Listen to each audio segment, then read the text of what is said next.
வணக்கம் ஃப்ரெண்ட்ஸ், நல்லா இருக்கீங்களா? இன்றைக்கி நம்ம சசி கிச்சன் அண்ட் கார்டனில் இந்த டேபிள் ரோஸ் பற்றின வீடியோ தான் பார்க்க போகிறோம். ஆல்ரெடி எங்கள் வீட்டில் என்னென்ன மாதிரி கலரில் நாங்கள் டெரஸில் நாங்கள் வச்சுருக்கோம் டேபிள் ரோஸ், அது எவ்வளோ அழகாக பூத்துட்ருக்கு அப்படிங்கிற வீடியோ நான் ஆல்ரெடி அப்லோட் பண்ணியிருக்கேன். நிறையா பேர் பார்த்துட்டு ரொம்ப கலர்ஃபுல்லாக இருக்குது, கண்ணை பறிக்கும் அழகு அப்படிங்கிற மாதிரிலாம் ரொம்ப சூப்பரான கமெண்ட்ஸ்லாம் கொடுத்துருந்தீங்க. ஸோ இந்த டேபிள் ரோஸில் சின்ன சின்ன வேலைகள் அப்பப்போ இருக்கும். இப்போ இந்த பூக்கள்லாம் பூத்து முடிஞ்சிருக்குது. ஸோ பார்த்திங்கன்னா இப்படி எல்லா இலையிலும் கொஞ்சம் பழுப்பு நிறமாக மாறி இருக்குது. பூக்கள் கம்மியாக குறைய ஆரம்பிச்சிருக்கு. ஸோ இந்த ஸ்டேஜில் நம்ம என்ன மாதிரி அதுக்கு மெயின்டெனன்ஸ் நம்ம இது பண்ணணும் அப்படிங்கிறத இந்த வீடியோவில் பார்ப்போம். மெயினாக இதுக்கு பெரிய அளவில் மெயின்டெனன்ஸ் அப்படின்னு பார்த்திங்கன்னா எதுவும் கிடையாது. இந்த செடி நார்மலாக நம்ம சின்னதுலேருந்தே பார்த்து வளர்றதாங்க. இது ஒன்றும் பெரிய புது செடி, புதுசாக முறைகள் அது மாதிரிலாம் கிடையாது. இது வச்சு வளர்த்துட்டு இருக்கும்போது அது பாட்டுக்கு வச்சு விட்டுட்டோம்னா போதும், டெய்லி தண்ணி விட்டோம்னா போதும், வளர்ந்துட்டே இருக்கும், பூத்துட்டே இருக்கும்.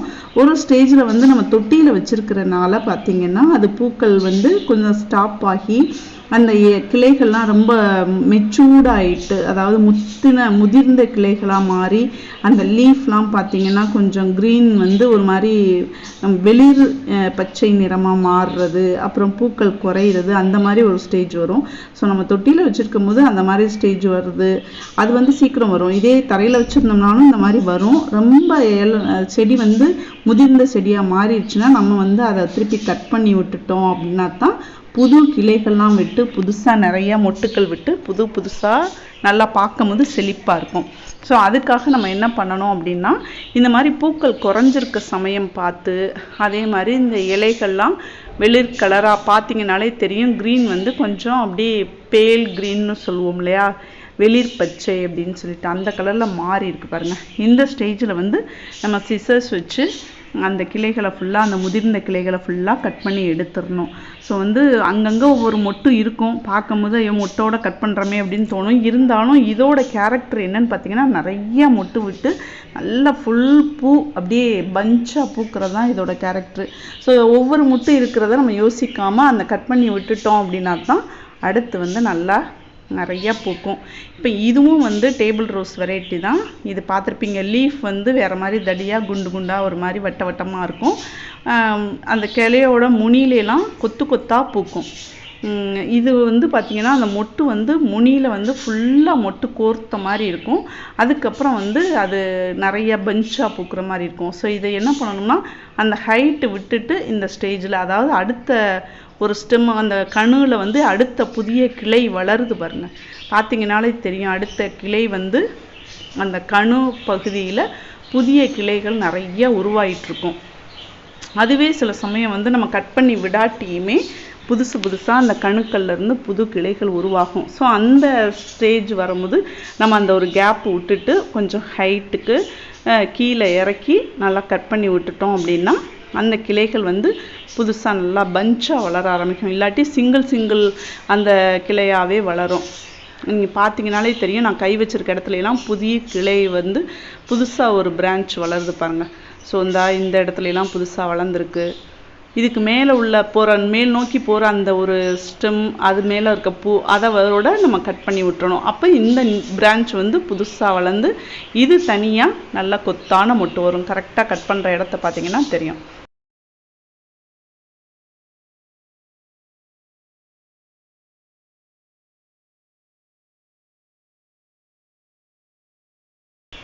நான் ஏற்கனவே சொன்ன மாதிரி பூக்கள் பூக்கிற செடியிலெல்லாம் பார்த்திங்கன்னா, அந்த பூக்கள் பூத்த உடனே அந்த அந்த பூவோட கீழே அடிப்பகுதியில் கொஞ்சம் நீளம் ஒரு இன்ச்சு 2 இன்ச்சு விட்டுட்டு நம்ம கட் பண்ணி விட்டோம்னா புதுசாக 2 கிளைகள் உருவாகும் அப்படின்னு சொல்லிட்டு, அதே தான் இதுக்கும். நம்ம நினைப்போம் இந்த அந்த பாருங்களேன், நான் பிடிச்சி காட்டுறதுலாம் மொட்டு எதுவுமே இல்லை, பூத்து முடிஞ்சிருச்சு அதுலாம். ஸோ இந்த கிளையெல்லாம் நம்ம கட் பண்ணி விட்டுறலாம். ஸோ இதுக்கு இவ்வளோ வேலை இருக்கா டேபிள் ரோஸ்க்கு அப்படின்ட்டு நீங்கள் யோசிக்கலாம். டேபிள் ரோஸ்னால் ஈஸியாக வளர்த்துடலாம், அதுக்கு மெயின்டெனன்ஸ்லாம் ரொம்ப தேவையில்லை அப்படிங்கிற மாதிரி தான் நம்ம யோசிப்போம் அப்படின்ட்டு. கண்டிப்பாக மெயின்டெனன்ஸ் கம்மியான பிளான்ட்டு தான் இது, அதில் எந்த மாற்றமும் கிடையாது. பட் என்ன அப்படின்னா, அது நம்ம தொட்டியில் வச்சு வளர்க்கும் போதோ இல்லை அதுக்குன்னு ஒரு ஏஜ் இருக்கு இல்லையா, மெச்சூர்ட் ஆகிட்டு அப்படிங்கும்போது அது கொஞ்சம் பார்க்கும் போது அந்த பூக்கள் குறைஞ்ச மாதிரி இருக்கும் போது நம்ம இந்த மாதிரி சின்ன சின்ன விஷயங்கள் நம்ம செஞ்சோம் அப்படின்னா அது திருப்பியும் பார்த்தீங்கன்னா நம்ம ஒரு விஷயம் செஞ்சோம்னா ஒரு சின்ன சேஞ்சஸ் தான் இது. ஒரு சின்னமாக கட் பண்ணி விட்டு கொஞ்சமாக உரம் வச்சு விட்டோம் அப்படின்னா பெரிய அளவில் திருப்பியும் அது நிறையா பூக்கள் கொடுத்து நல்லா நிறையா ரியாக்ட் பண்ணும். இப்போ இந்த இதுலலாம் பார்த்தீங்கன்னா எவ்வளோ குட்டியாக அந்த பிரான்ச்சஸ் புது பிரான்ச்சஸ் வர ஆரம்பிச்சிருக்கு பாருங்கள். அந்த இலைகள் பார்க்கும்போதே அதுவே தனி பூ மாதிரி அழகாக இருக்குது பாருங்கள். க்ரீன் கலரில் டேபிள் ரோஸ் மாதிரி. இந்த மாதிரி ஸ்டேஜ் வரும்போது நம்ம இதுக்கு மேலே போகிற கிளையை வந்து நம்ம கட் பண்ணி விட்டோம்னா தான் அப்படி புஷ்ஷியாக சின்னமாக பால் சைஸுக்கு அழகாக அந்த தொட்டியை சுற்றி அது அழகாக வளரும். இப்போ பாருங்கள் கரெக்டாக அந்த கட் பண்ணி விட்டுட்டோம். ஸோ கட் பண்ணி விட்ட அந்த ஸ்டெம் பார்த்திங்கன்னா அதில் வந்து முனியில் வந்து அந்த பூக்கள்லாம் முடிஞ்சிருச்சு பாருங்கள். எல்லா பூவும் பூத்து முடிஞ்சிருச்சு, மொட்டுக்கள் இல்லை, பூ காலியாயிடுச்சு. ஸோ இந்த ஸ்டேஜ் இருக்கும்போது நம்ம கரெக்டாக பார்த்து ஒரு நாளைக்கு சண்டே இந்த மாதிரி லீவ் சமயத்தில் எடுத்து வச்சுட்டு இந்த வீட்டில் இருக்க சின்ன பிள்ளைங்களுக்குலாம் வந்து தலையில் வந்து எல்லாமே வாரி விடுவோம் பாருங்களேன். தலையில் உள்ள ஷாம்பு போட்டு குளிக்க வைக்கிறது, ஹேர் கட் பண்ணி விட்றது, அப்புறம் பெயிண்ட் சீவி விடுறது, அந்த மாதிரி விஷயங்கள்லாம் செஞ்சு விட்டோம்னா அதுகளுக்கு அப்படியே அவ்வளோ ஃப்ரீயாக இருக்கும். அவ்வளோ நல்லா திருப்பி புத்துணர்வாக நல்லா இருப்பாங்க பிள்ளைங்க பார்க்கும்போது. அப்பா ஒரு பெரிய வேலை முடித்த மாதிரி அவங்க அவ்வளோ சந்தோஷமாக இருப்பாங்க. அது மாதிரி தாங்க கார்டன் வச்சுருக்கவங்களுக்கு தெரியும். சண்டே இந்த மாதிரி வேலைகள்லாம் சின்ன வேலைகள்லாம் எடுத்து வச்சுட்டு அதில் உள்ள சின்ன களை செடிகள்லாம் நிறைய இதில் பார்த்திங்கன்னா களையும் வரும். நம்ம என்ன தான் தொட்டியில் வச்சுருந்தோம்னாலும் உள்ளுக்குள்ளே நம்ம அடியில் இந்த மாதிரி எடுத்து பார்த்தோன்னா அடியில் பாருங்க புல் வளர ஆரம்பிச்சிருக்கு பாருங்கள். இது மாதிரிலாம் சின்ன விஷயங்கள் வந்துச்சு அப்படின்னா ஸோ நம்மளோட மெயின் பிளான்ட்டோட க்ரோத் வந்து ஆட்டோமேட்டிக்காக குறைய ஆரம்பிச்சிடும். ஸோ இந்த மாதிரி ஒரு சண்டே மார்னிங் போயிட்டு நம்ம காலையில் உட்காந்தோம் அப்படின்னா நம்மளுக்கு உடம்புக்கும் எக்ஸசைஸாக இருக்கும், பார்க்கவும் வந்து நல்லாயிருக்கும். ஒரு இன்ட்ரெஸ்டான வேலையாக, ஒரு விரும்பி செய்கிற வேலையாக இருக்கும் இது. அதில் உள்ள அந்த களைகள்லாம் எடுத்து விடுறது, ஸோ இந்த பழைய பூக்களை எல்லாம் எடுத்து களைஞ்சி விடுறது, அதுக்கப்புறம் இந்த மாதிரி மெச்சூர்டான பிரான்ச்சஸ்லாம் கட் பண்ணி விடுறது, அதுக்கப்புறம் கொஞ்சமாக ஒரு கப்பில் வந்து நல்ல இந்த உரங்கள், சாண உரம், அப்புறம் வந்து மண்புழு உரம், அதுக்கப்புறம் நம்ம காய்கறி கழிவுகளில் நம்ம தயார் பண்ணுற உரங்கள், இதை எடுத்துட்டு கொஞ்சம் மிக்ஸ் பண்ணிக்கிட்டு அதில் கொஞ்சமாக அந்த தொட்டியில் அந்த மண்ணை கிளறிட்டு அதை போட்டு விட்டோம் அப்படின்னா அவ்வளோதாங்க. இதோட மெயின்டெனன்ஸ் பெரிய அளவுலாம் இல்லை. இதுக்கு வந்து பூச்சிக்கொல்லி அப்படின்லாம் எதுவும் கிடையாது. ஒன்லி வந்து உரம் கொடுத்தோம்னா போதும். இப்போ இந்த இதெல்லாம் எடுக்கிறாங்க பாருங்கள், இதெல்லாம் பழைய பூ, ஏற்கனவே பூத்து காஞ்சு முடிச்ச பூ. அந்த பூக்களை வந்து நம்ம அதிலே வச்சுருந்தோம்னா பார்க்க நல்லா இருக்காது. அந்த பழைய பூக்களையெல்லாம் எடுத்து விடணும். அப்போ தான் செடி வந்து அழகாக பார்க்குறதுக்கு களை எடுத்து விட்ட மாதிரி இருக்கும். இதே நம்ம வந்து ரோஸ்லாம் வச்சு வளர்க்குறோன்னு வச்சுக்கோங்களேன், ரொம்ப வேலைங்க. அது வந்து உண்மையிலேயே நான் அடுத்த ரோஸ் அப்லோட் பண்ணுறேன். எங்கள் வீட்டில் வந்து ரோஸ் தொட்டியில் வச்சு வளர்த்துட்ருக்கோம். அது வந்து ஃபஸ்ட்டு நம்மளுக்கு வந்து ரோஸ் வாங்கியாந்த உடனே வீட்டில் வச்சு வளர்க்க ஆரம்பிக்கும் போது அது வீட்டுக்கு வந்துட்டு அது புது கிளை விட்டு வளர்றதே வந்து பெரிய விஷயமா இருக்குது. சில சமயம் வாங்கிட்டு வந்துட்டு எவ்வளோதான் நம்ம வந்து கேர் பண்ணி வளர்த்தோம்னாலும் அது டக்குன்னு சீக்கிரமாக இதுவாகிடுது, புது கிளை வராமல் அப்படியே கூட ஒரு 4-5 தொட்டி வாங்கிட்டு வந்தோம்னா 2 தொட்டி 3 தொட்டி தான் அதில் வந்து செடிகள் பிழைச்சி வருது. மற்றபடி எல்லாமே வந்து காஞ்சு கருகிட்டு போயிடுது. நம்ம என்ன காரணமே கண்டுபிடிக்கிறதுக்குள்ளே அது எல்லாம் முடிஞ்சு போயிடுது. ஸோ அந்த அளவுக்குலாம் நம்மளுக்கு இதுக்கு வந்து மெனக்கிட வேண்டாம். ஸோ இந்த குட்டி நம்ம தொட்டிகளில் கலராக எல்லா கலரும் கலந்து வச்சாலும் இருக்கும். நல்லா வந்து தனித்தனியாக வச்சோம்னாலும் அழகாக வந்து ஃப்ளவர் வேஸ் வச்ச மாதிரி அவ்வளோ அழகாக ஈஸியாக பூக்குது பாருங்களேன். அதனால கூட இதை நிறையா பேர் கண்டுக்கலையா என்னன்னு தெரியலை எனக்கு. ஏன்னா வந்து எதையுமே ஒரு கஷ்டப்பட்டு கிடைக்கும் போது தான் நல்லா இருக்கும் போல். அது வந்து ஈஸியாக நம்மளுக்கு பூக்குறனால இதோட அருமை தெரியலையோ என்னவோ. பட் பார்க்கும்போது பார்த்திங்கன்னா முன்ன மாதிரிலாம் இல்லை. நான்லாம் சின்ன பிள்ளையாக இருக்கும் போது நாங்கள் வந்து இந்த டேபிள் ரோஸ்லாம் எடுத்துகிட்டு வந்து வளர்ப்போம். குட்டியாக இருக்கும். ஒரு 2-3 கலர் தான், ஒயிட்டு, டார்க் மிட்டாய் ரோஸ் கலரு, அப்புறம் லைட் பிங்க் கலர், இப்படி கலர் தான் இருக்கும். இப்போ பார்த்தீங்கன்னா இந்த இதெல்லாம் பார்த்தீங்கன்னா டபுள் கலர், ஒயிட்டும் பிங்க்கும் கலந்த மாதிரி இருக்குது பாருங்கள் இந்த ரோஸ்லாம். அப்படி ரோஸ் வந்து பட்டன் ரோஸ்ன்னு சொல்லுவோம், குட்டி ரோஸ்லாம் வருதுல்ல, அந்த சைஸுக்கு இது அவ்வளோ நல்ல பெரிய பூவாகவே பூக்குது. பார்க்கும்போது தூரத்துலேருந்து பார்க்கும்போது இது வந்து ரோஸ்ன்னு தான் நான் எல்லோரும் நம்புவாங்க, அந்த அளவுக்கு இருக்குது. அதுவும் மாடியில் ஒரு இடத்துல ஒரு குரூப் தோப்பாக வச்சுருக்கோமா, பார்க்கும்போது அவ்வளோ அழகாக நம்ம வீட்டுக்கு வந்து ரொம்ப அழகு சேர்க்கக்கூடிய ஒரு பூக்களை கொடுக்குது. பாருங்கள் எவ்வளோ களைச்செடிகள் புல் மாதிரி வளர்ந்துருக்கனால நம்மளுக்கு வந்து நிறையா தெரியாது. அடியில் வந்து இந்த செடியாக அது புல் வளர்ந்துருக்கும். ஸோ இதை வச்சு கூட நிறையா நான் யூடியூப்பில் பார்த்துருக்கேன். சிலர் வந்து இதை வந்து எங்கே வேணாலும் வச்சா உடனே வளரும் அப்படிங்கிற மாதிரி நல்ல பாட்டில்லாம், பிளாஸ்டிக் பாட்டில் இருக்குல்ல, யூஸ் அண்ட் த்ரோ, அதெல்லாம் வந்து கீழே போட்டோம்னா மக்காது. ஸோ அந்த மாதிரி வந்து பாட்டில்லாம் வந்து நம்ம எடுத்துகிட்டு வந்து அதில் ஹோல்ஸ் போட்டு அதில் வந்து மண் இந்த உரம்லாம் போட்டு நிரப்பி இதை வந்து ஜஸ்ட் அந்த கட்டிங் எடுத்து உள்ளே வச்சிட்டோம்னா போதும், புது பிளான்ட் வளர்ந்துரும். நிறைய ஷேப்லாம் அதை வந்து வளர்த்து அதை வந்து நல்லா அந்த வீடியோலாம் ரொம்ப நிறையா பார்த்துருக்கேன். ரொம்ப அழகாக இருக்குது. அது மாதிரி நம்ம ரொம்ப ஈஸியாக வளர்க்கக்கூடிய பிளான்ட்டில் ஒன்று தான் இந்த டேபிள் ரோஸ். எவ்வளவோ வெரைட்டிஸ் பிளான்ட்ஸ் வந்து சக்குலண்ட் இருக்கட்டும், அடினியமாக இருக்கட்டும், குரோட்டன்ஸாக இருக்கட்டும், வேறு நம்ம ரோஸ் வெரைட்டிஸாக இருக்கட்டும், எவ்வளோ பிளான்ட்ஸ் வச்சு வளர்த்து பார்த்தாச்சுங்க. பட் வந்து இதில் உள்ள அந்த வேலை எளிதான ஒரு மெயின்டெனன்ஸு, ரொம்ப கம்மியான மெயின்டெனன்ஸு, நல்ல க்ரோத்து, நல்ல ஒரு ரிசல்ட்டு அப்படிங்கிறது வந்து வேறு எதுலேயுமே இல்லை அப்படின்னு தான் சொல்லணும். ரொம்ப மெனக்கட வேண்டியிருக்குது. மற்ற சக்குலண்ட்டுக்கெலாம் பார்த்தீங்கன்னா ரொம்ப நம்மளோட கிளைமேட்டிக் கண்டிஷனுக்கும் அதுக்கும் அதை வளர்த்து எடுக்கிறது பெரிய கஷ்டமாக இருக்குது. ஏன்னா வந்து சக்குலண்ட் வந்து ரொம்ப சென்சிட்டிவான ஒரு இதுவாக இருக்குது. ஒன்ஸ் அது வேர் பிடிக்கிற வரையும் நம்ம ரொம்ப கேர் எடுத்துக்க வேண்டியிருக்குது. ரோஸும் அது மாதிரி தான். நான் சொன்ன மாதிரி 4-5 வாங்கிட்டு வந்தோம்னா 2 வச்சு அதை வந்து அழகாக பூக்க வச்சு அதை பண்ணுறதே பெரிய விஷயமா இருக்குது. ஸோ எதனால் வாடிச்சு எது மாதிரினே தெரிய மாட்டேங்குது. அந்த மாதிரி இருக்கும்போது அடினியம் பார்த்திங்கன்னா அது வந்து ஸ்லோ க்ரோத்து. சக்குலண்ட் மாதிரியே அடினியமும் ஸ்லோ க்ரோத்து. ஸோ அதுவும் நம்ம வெளியிலேருந்து வாங்கி அதை வந்து பக்குவமாக வச்சு அதுக்குன்னு ஒரு சாயில் போட்டு அந்த மாதிரிலாம் ரொம்ப பராமரிப்பு அதிகமான ஒரு செடிகள். பட் இந்த நம்ம டேபிள் ரோஸுங்கிறது வந்து பாருங்கள் ரொம்ப எளிமையாக இருக்குது. நிறையா பேர் இதோட வந்து கலர்ஸோ இந்த ஃப்ளவரோ அந்த பார்க்காததுனால கூட சிலர் வளர்க்காமல் இருக்கிறாங்க. வேறு செடிகள் காசு போட்டு எவ்வளவோ செடிகள் வாங்கிட்டுருக்கோம்.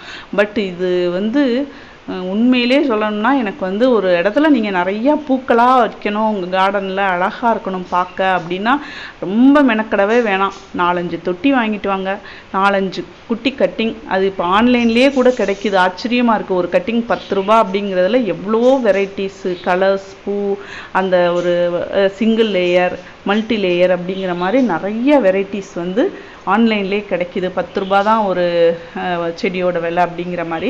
அதை வச்சுட்டிங்கன்னு வச்சுக்கோங்களேன், பார்க்கும்போது காலையில் எழுந்திரிச்சு வந்து பார்த்தோம்னா அவ்வளோ கண்ணு குளிர்ச்சியாக அப்படி இருக்கும். ஒரு ரோஸ் பூக்கிறதும் வைக்கிறதும் சரி, இதில் 100 ரோஸ் பூக்கிறதுக்கும் ஈக்குவலான வந்து ஒரு என்ன சொல்கிறது பராமரிப்புங்கிறது ரொம்ப ஈக்குவலாக தான் இருக்கும். ஏன்னா வந்து ஒரு ரோஸில் வந்து அந்த மொட்டு வந்து அது நல்ல ஹெல்தியான ஒரு மொட்டாக வந்து நல்ல பூவாக விரிகிறதுக்குள்ளே இது வந்து பல பூக்கள் பூத்து கொட்டி அடுத்தடுத்த நாள் டெய்லி இன்றைக்கி ஒரு பூ, நாளைக்கு ஒரு பூ, நாளைக்கு கழிச்சு ஒரு பூன்னு வந்துக்கிட்டே இருக்கும். அவ்வளோ சந்தோஷமாக இருக்குது. ஸோ நீங்களும் வந்து ட்ரை பண்ணுங்கள். நிறையா பேர் வந்து நம்ம சப்ஸ்கிரைபர்ஸ் வந்து பார்க்குறவங்க எங்களுக்கு இந்த கட்டிங்ஸ் அனுப்பி விடுங்க, எவ்வளோ வெரைட்டிஸ் வச்சுருக்கீங்க அப்படின்னு கேட்குறாங்க. பட் நாங்கள் இன்னும் அது மாதிரிலாம் எதுவுமே பண்ண ஆரம்பிக்கல. அந்த மாதிரிலாம் எங்களுக்கு அனுப்புறது அப்படிலாம் தெரியலை. என்ன மாதிரி மண்ணெல்லாம் வச்சு அனுப்பணும். ஸோ அதுக்கு கொரியரில் போயிட்டு நம்ம பாக்ஸ் அந்த மாதிரிலாம் செட் பண்ணணும் அப்படின்ட்டு. பாருங்கள் இந்த கிளையில் பாருங்கள் எவ்வளோ குட்டி குட்டி கிளைகள் வந்திருக்குதுன்னு காட்டுறாங்க பாருங்கள். நிறைய அது அப்படியே அது வாட்டுக்கு வந்துகிட்டே இருக்கும். நம்ம வந்து அதுக்கு பெருசு அளவில் நம்ம செய்யாமல் அதுவே அதோட இனத்தை பெருக்கி அதுவே வந்து அவ்வளோ சந்தோஷமாக பூத்து குலுங்கிடும். அதுக்கான இடத்தை கொடுத்து, அதுக்கான உரத்தை கொடுத்து, அதுக்கான தண்ணீரை கொடுத்தோம்னா போதும். அவ்வளோ சந்தோஷமாக நம்மளுக்கு அது வந்து அதுவும் சந்தோஷமாக மலர்ந்து நம்மளுக்கும் சந்தோஷத்தை கொடுக்கும். ஸோ நான் சொன்ன மாதிரி அந்த கட்டிங்லாம் நாங்கள் இன்னும் அனுப்பி பழகலை. ஸோ வந்து எப்படி கவரில் போட்டு அனுப்புகிறதா என்னென்னு தெரியல. பட் அனுப்புகிறேன். 2-3 பேர் நீங்கள் கேட்டிருக்கீங்க, மெயிலில் கூட அட்ரஸ் கொடுத்துருக்குறீங்க, பார்த்துருக்குறேன். கண்டிப்பாக நான் ட்ரை பண்ணுறேன் அதை அனுப்புறதுக்கு. இதில் பாருங்கள் குட்டி குட்டி செடியாக இந்த புது பிரான்ச்சஸ் எவ்வளோ வந்திருக்கு பாருங்கள். மொட்டெல்லாம் வந்து நிறையா விட்டுக்கிட்டே இருக்கும். நம்ம ஒரு இதை வந்து கட் பண்ணி போடுறதுனா கூட யோசிக்கிற மாதிரி இருக்கும், கட் பண்ணலாமா அப்படின்ட்டு. இப்போ இந்த கிளையை கூட நாங்கள் வெட்டுவோம் அப்படின்ட்டு இந்த இடத்துல வெட்டணும் அப்படின்னு வச்சோடனே நான் மொட்டு இருக்குது வேண்டாம், அதுவும் பூத்துக்கட்டும், அதுக்கப்புறம் வெட்டிக்கலாம் அப்படின்ட்டு நாங்கள் விட்டுட்டோம், வெட்டலை. ஸோ வந்து முட்டு பாருங்கள், இல்லாத கிளையே இல்லை.